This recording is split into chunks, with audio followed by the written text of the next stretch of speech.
Eliyahu Navi, Zachul Letov, says in Tana Devei Eliyahu Rabbah, Parasha 14, anyone who increases Kvod Shamayim and lowers his own kavod increases and Kvod Shamayim increases. But anyone who increases his own kavod, whether it be for the sake of salary, the sake of reputation, and so on, and lowers Kvod Shamayim, his kavod will be lowered and Kvod Shamayim will increase either way. Explanation. Anyone that cares more about the honor of Hashem than their own honor, the reward for that will be in this world and the next, where Hashem will give them more honor, and Hashem's honor will increase nonetheless. Because they worried about Hashem's honor and not their own honor. Which means that sometimes to honor Hashem, you have to embarrass yourself a little bit. But you embarrass yourself not because you want to pretend like you're some tzaddik or tzaddikah. You embarrass yourself for the sake of Hashem. How? You go and you protest for the sake of Hashem.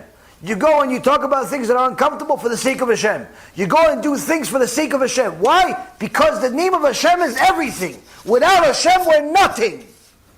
And you're going to fight for the sake of Hashem. Even if that means they're going to insult you and call you 500 times a day and call you names and make fun of you and write articles about you and they're going to kick you out and they're going to kick you in and all types of things, you don't care. Oh, Hashem, Hashem, Hashem, Hashem. That's all you care about. Anyone that cares about Kvod Shamayim more than his own Kavod, the reward is his Kavod will increase and Kvod Shamayim will increase. But on the other hand, anyone that only cares about his Kavod or her Kavod, how so? Listen, as long as they pay me, I'll do it.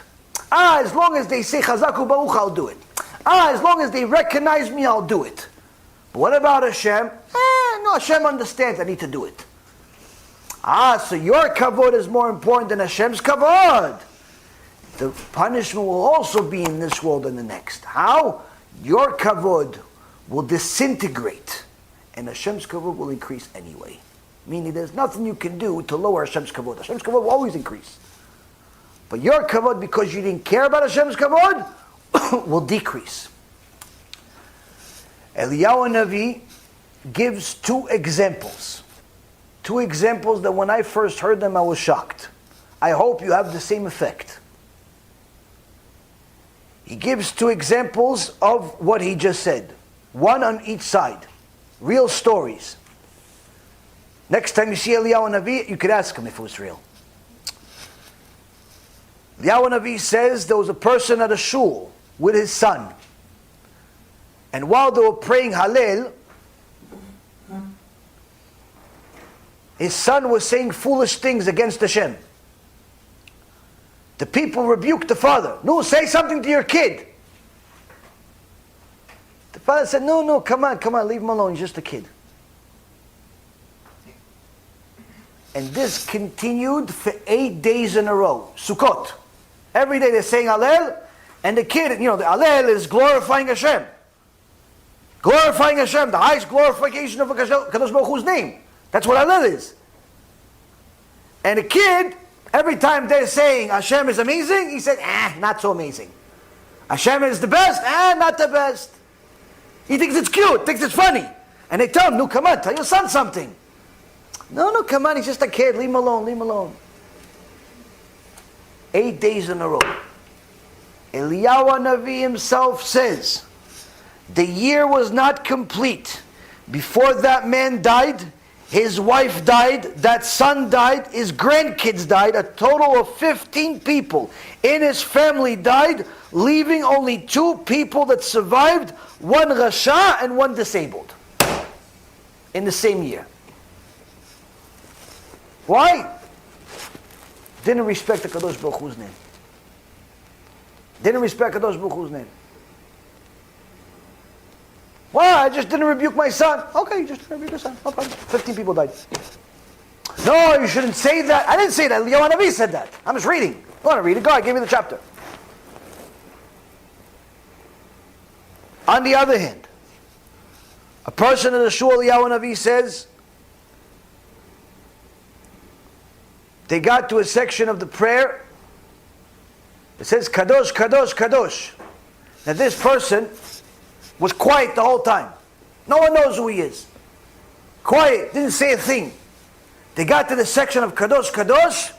He started yelling at Kadosh, Kadosh, like screaming. He says, whoa, whoa, what happened to you?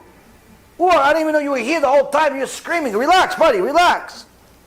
Relax. Well, you have to scream Kadosh. Well, ooh, take it easy. Take what are you, Moshe Rabbeinu, Mount Sinai? We're here. We're here. You're not on the mountain. Take a chill pill with your religiosity.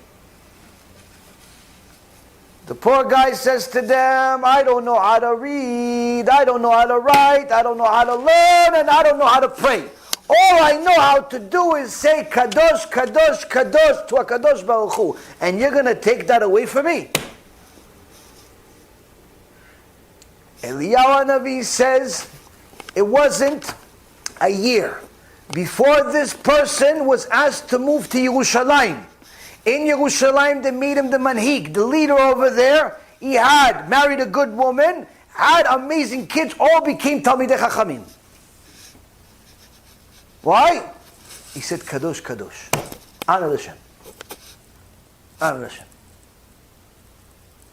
So while sometimes we think that a Kadosh Baruch Hu doesn't need us to honor him, apparently we're wrong. Apparently we're wrong. Now, you see, many times, when a person fights for the honor of Hashem, people will go against him. Insulting Hashem, not as many. This also tells us a little bit of the status of where we are as a society.